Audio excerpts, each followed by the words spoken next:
I think the only thing that pumps me up more than that is actually talking to franchise owners. So Dena, thanks for joining us. And Kevin, thanks for helping out on the conversation.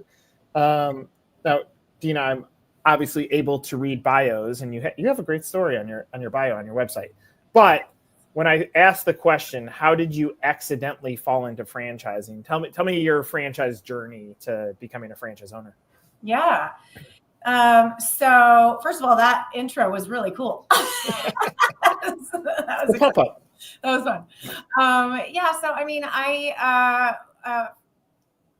long time ago, 15 or so years ago, my husband and I actually started looking into franchises. Actually, it might even be longer than that, 20 years now. And we looked at a lot of different franchises. My husband's brother was the CFO at Taco Del Mar, so we started there. We looked at fish window cleaning. We looked at Whoops macaroon kiosks. I mean, we looked at a lot of just, different things that were out there. And what I love about franchises is that they've taken something that works. It's a proven model, and they share that, and to a different degree than others. And so for us, none of those really resonated at the time, and we were kind of still moving around the country, and landed here in Park City about 5 years ago. And at the time I was consulting, and a mutual friend introduced me to my now business partner, Kouy.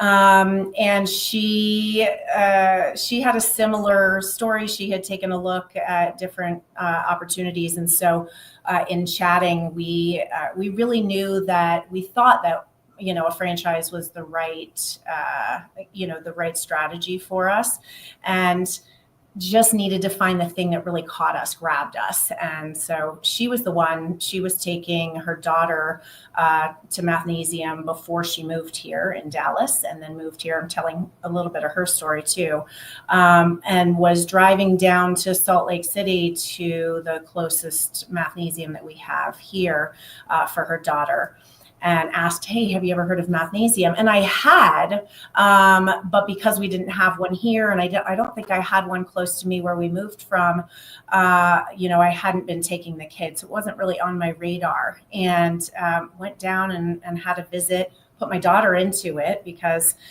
we were coming out of, the real thick part of the pandemic, which in March of 2020, I had the kids home and was trying to teach them, as well as I could, or support them as well as I could, and thought, my kids could really benefit from this. So we started out by, being customers, and our kids were all going. And she said, hey, what do you think about going out to Los Angeles for Discovery Day?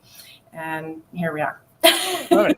Yeah. I'm gonna add Kouy. Kouy, I'm adding you in, but now I got to change the view. There you go. But Dena, first a follow up question with you. Actually, I'm gonna make this multi-part because I'm very curious on this. One of the assets to this conversation is the fact you said look at all the brands that I work through. Mm-hmm. So 2-part, you take your kid to Mathnasium. Kouy obviously has a relationship with the brand as a customer. At what point does it's a franchise connect to you with that bridge point? And secondly, larger statement, whenever I've talked with franchise owners, I say, let's try to make this very simple. At the finish line, what pushes you over the edge? It's only one of two things. It's culture, and it's the business opportunity that ends up making a franchisee say yes. So how did the franchise trigger get connected to Mathnasium? And 2, is that what ultimately made you say, okay, this is the one that I want? Yeah, I mean, good question. I think I understand what you're asking. So the first part, you're asking, how did Mathnasium being a franchise make sense for us? Is that more so? You're taking your kid there. It is a franchise. At what point does it say, "Ooh, maybe we want to own this"? Yeah, I mean, so that honestly, it was Kouy who suggested that. So I might even let Kouy answer that piece of it. She was the one that said, "I'm taking my kid here, and by the way, it is a franchise. You know, we don't have one in Park City. In fact, we didn't really have it, anything like it here in Park City. And that was something that we were really focusing on was what does our community still need? Because Park City is constantly growing, and so that was a nice opportunity for us that we actually didn't have anything like it here already. Okay, so Kouy, nice to connect. Hi. So you see this gap in the marketplace. You've obviously been a fan of the brand as a parent. How does this start transitioning or translating into, okay, now we want to be business owners with this? So even prior to the pandemic, I had really wanted to find something similar like Dena. That's how we kind of connected on the same level of wanting to have a franchise or a small business, local business. I was coming out of Dallas, Texas, and my daughter had attended there. And when we got to Park City and I realized that we needed this mass support, I knew that the business model worked, the students loved it. And I noticed that there was, like Dena said, nothing in the area the same. And so that desire and passion to want to be have a small business and an owner, but also something that I could share with my child and work with the school schedule and what have you. It worked really well. And looking around, noticing that Park City did not have a franchise seemed like a perfect opportunity to become an owner. And I do have a background in education, so it just seemed like a really good mix for me. And I approached Dena with it, and knowing she had marketing and business background, and thought, what a great team that would be. So, okay, so you guys make the decision. Let's look into this. Obviously, go through the standard. Let's fill out a form on a website. Let's get into the funnel. When you're going through this discovery day, what made you say, this is our place? I think I was already sold. I had been a parent. I had researched it a lot. I think Dena was really excited when we left Discovery Day because of what we learned more behind the business and the mission. Yeah, I went into it more skeptical. I think I had, I don't know, just this hesitation that, wow, it franchises cost money, more than, not necessarily more than another business, but you pay royalties, you pay the franchise fee initially. And what I realized really quickly, which thankfully totally took away all that skepticism, was that they really earn it. And I still say this today to anyone who will listen. That was the big thing for me, was knowing that they are just right beside you. They helped us the entire, through the entire process of opening. And still, I mean, we constantly get more content, more curriculum for the students, more tools to do business well, more ways to reach the community and to, market to our end users. And so that, for me, knowing that, yes, we are going to be paying these fees that all franchises collect, but wow, they really, really earn it. Before Kevin, I have a question for you in a second, but Dena, before I let you off of that question, yeah, I have hesitation, not like knee jerk, I want to get out of this, but you're like, it costs a lot of money. And obviously what you said beyond it, like spectacular after you signed the franchise agreement, but how in your own mind did you get comfortable with, I'm going to move forward? Even how did you overcome the hesitation when you were like still skeptical going into the process? It just happened naturally. Going to Discovery Day, we got to meet Larry Martinek, who has a really amazing story as one of our founders, and seeing the whole team there, seeing everything that they were in the process of working on, things that they were implementing, had just implemented, really just seeing that. I didn't have to work to kind of overcome those hesitations. It just happened. It's a really great day, all in one day. I love that. Kevin, from your standpoint, and I'm always fascinated by the process. Obviously, fan of the brand. They start looking at the business opportunity. Both of them have explored franchising in the past. They get to the starting line of going through the process. There's some hesitation. Are you seeing hesitation? And are you starting to anticipate things that you have to help franchisees get over? Because the end statement is like this has been a phenomenal decision. How are you helping facilitate that throughout the sales process? Yeah, I think it's perfectly natural to, have hesitations, to have questions, to have, a degree of uncertainty coming into Discovery Day. In fact, I would even argue anybody who's looking at it seriously and considering walking down the proverbial franchise altar, if you don't have hesitations, if you're not, asking these types of questions that Dena talks about, you're probably not in the right mindset to be making such a big decision, right? Franchise agreements come with term requirements and operating requirements and, fees and all these things. And you want to make sure that it's the right decision for both parties, right? Because it is, in some ways, a marriage with all the legal, implications of what that entails. And so part of our process, as Dena referenced, is to put on a Discovery Day that addresses all those concerns and gives them, enough information to make an educated decision about, why it makes sense from a financial perspective, or here's how we're going to earn our fees and earn our royalties, and here's the type of support that we're going to provide you.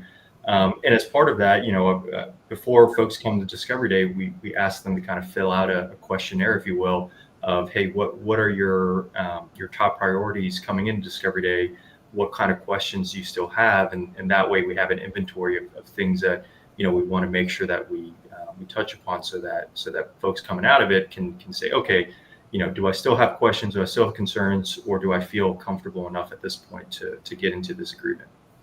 Dena, when you think back on all the other brands that you looked at along this journey, was that the hesitation that you just couldn't get over at the finish line? Was here's what the investment is and something just feels off? Like what prevented you from being a franchisee in other brands? It doesn't have to be specific to that brand, but what in general? Well, I don't want to name names, but my husband and I, our joke became we became really good at figuring out why a business wasn't going to be viable. And I don't know if that was, we started to wonder, is it just us?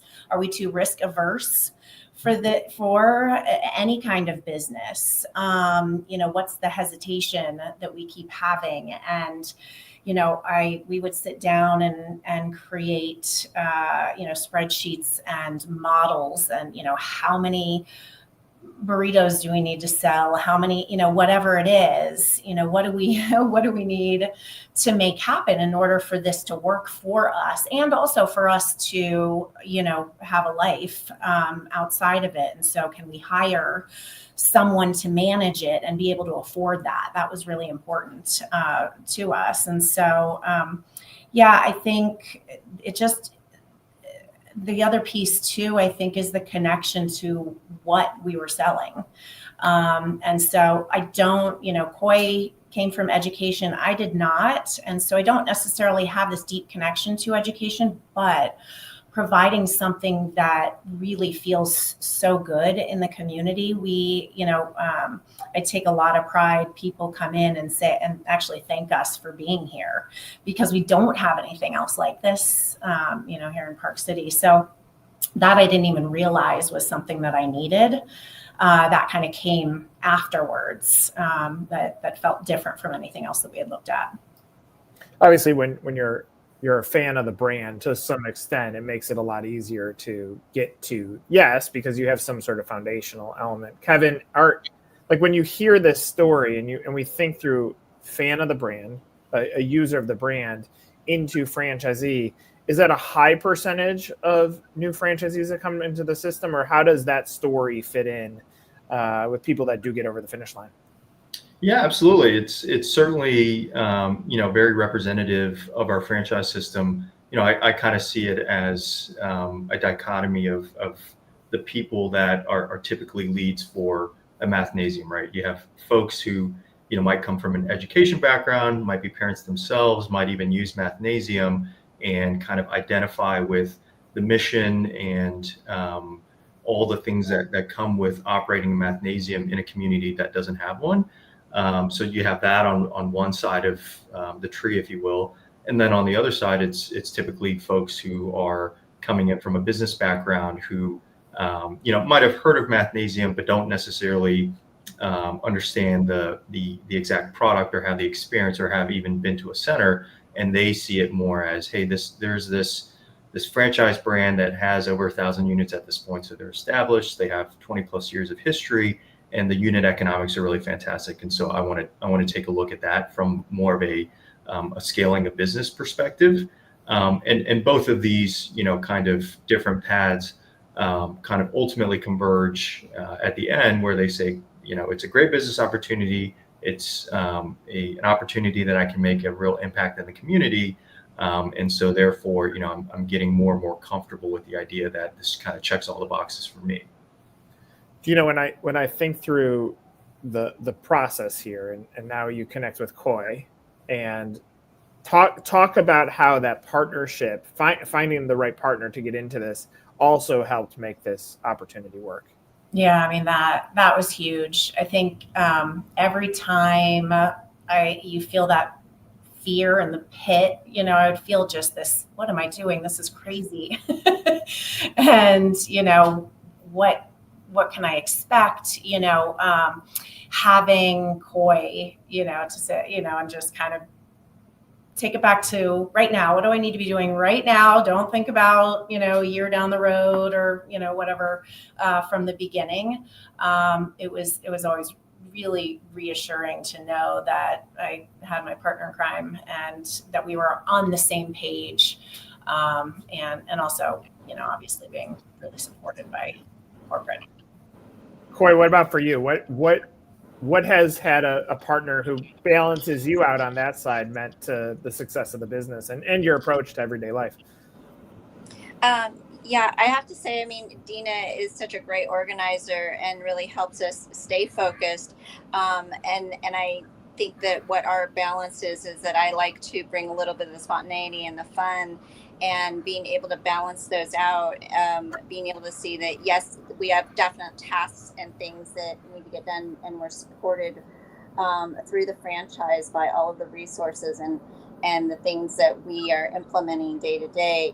And at the same time, remembering that first and foremost, we're working with students and doing something that we love, and being able to really celebrate our successes and live in the moment of how can we keep improving and keep making it a great center for the community and for the students, and also representing the franchise. Kouy, what's the vision for the future? Where do you guys go from here? We've talked a lot about one day, hopefully having multi-center. That is a goal of ours, and being a peak performer, not just as a new franchisee in the Mathnasium franchise, but just holding that space of really being a model center. However, we've also found that having a single center and really benefiting on all of the different types of revenue we can bring in through other sources, whether it's using remote learning or having events in the community, things that are also really supported by the franchise. We find that is our probably closer focus right now, and further down the road becoming a multi-center. Dena, because you had to overcome a lot in this. Kouy's like, I was bought in when I went to LA. If someone's watching this and you had to give them advice on balancing out their own fears of making such a tremendous commitment into being a business owner, what would you say to them? I mean, honestly, timing is everything. Meeting Kouy, being in a town that, had a need, finding something that I felt really comfortable with and passionate about, and, making that connection on Discovery Day. I don't know. I think looking, maybe just, looking for the right signs, and connecting with the right people, and just, talking about it as much as you can, because that is the reason that Kouy and I met, is because I was, talking to everyone that would listen, that I needed to make a change, and here's what I wanted, and so was Kouy, and that's how a friend connected us. So just really putting it out there. The more you talk about it, the more things, people know to bring things your way. I think that's helpful as well. Kevin, I think about if I'm advising a franchise buyer, I usually say something to the extent of fill out the form and have the conversation, because there are so many unknowns when it comes to franchising. Obviously, Dena's saying, once I'm in, like, this has been fantastic, but there's so many fears of the unknown when you're going through the process. But from my standpoint, I think the reason why the knee-jerk reactions happen throughout the sales process is because it takes some time to actually understand the construct of a franchise. But any advice that you would have to, say, a parent of Mathnasium or a candidate that maybe has not raised their hand yet, that you want them to know? Yeah, absolutely. I mean, I think, the first step is always to just get educated, right? Go out and do research and see what you can find out there about a brand. A lot of the times, it's easy to just start looking at different concepts and looking at the reviews of those concepts on Google or Yelp. And it's, if you see a positive trend, that's kind of a green flag. And if you see, bad reviews, that's probably a red flag, right? Luckily, we have very good reviews at Mathnasium. But, I think next step would be to reach out and submit your information and see if a territory is even available nearby or that would accommodate you, and continue to be inquisitive, right? Go through the FDD, look at all the numbers, look at all the information that's pertinent to you, to figure out if it makes financial sense, and start to document, questions that you want answered by the team based on what you're seeing in the FDD. And I think maybe even the most important part is to validate. And what I mean by that is, any franchise that's in this business should be able to point you to folks who do this today, and they can tell you about the challenges that they had, and what the startup process was like, and if they found success, how did they make that work? And of course, when you have folks like Dena and Kouy talking to prospective folks for us, that makes my job very, very easy. But it's ultimately going through the process and finding that fit, right? As Dena alluded to, there's so many different franchise concepts out there today, and more popping up every day. And so, I feel like folks shouldn't feel rushed to jump into the entrepreneurship journey until they find that right opportunity that checks the boxes for them, and then go head first. I think it's worth calling out. Park City for a lot of people, where Dena and Kouy are located, wasn't the light bulb moment, right? They're like, this is a ski town. How do you know that it's going to support a retail business that's a year-round retail business? Is it only going to be successful when folks are in town, and you're going to have a very transient student population? But they've proven that if you're ingrained in your community and you're passionate about what you do, and you can espouse these Mathnasium values and improve the value proposition to students and teachers, you can make it anywhere. And we continue to see that be the case. And so really, I think it's you're in some ways finding that fit for your community, and making sure that you're going to be the person or team to do it is super important. I'll say this in closing. Here's what I love about the story. I love when a fan of the brand turns into a franchise owner, because it should be the way that things work. If brands do things the right way, then people should be knocking on the door to become a franchisee. The fact that the two of you found each other and found partnership is tremendous. The fact, Dena, that you went through looking at so many brands to get comfortable with the idea of doing this is so tremendous. And I'll say this for both of you, like, take the time to pinch yourself. You becoming a franchisee is a tremendous accomplishment that takes such incredible, you have to be brave in business to do so. And then to get to this point, both of you should be very proud of what you've already accomplished. And I look forward to seeing where the story goes. Clearly, I see that this is just the beginning. And I'm grateful that you guys gave us some of your time today. Thank you. Thank you so much. Yes. Thanks for having us, Nick. Yeah, of course. This was another episode of Meet the Z. And if you want more information about Mathnasium, it's very easy to find around the web. And if you really want to read the cool stories, go read Kouy and Dena's story, because you can find it on their website. Thanks for watching, everybody.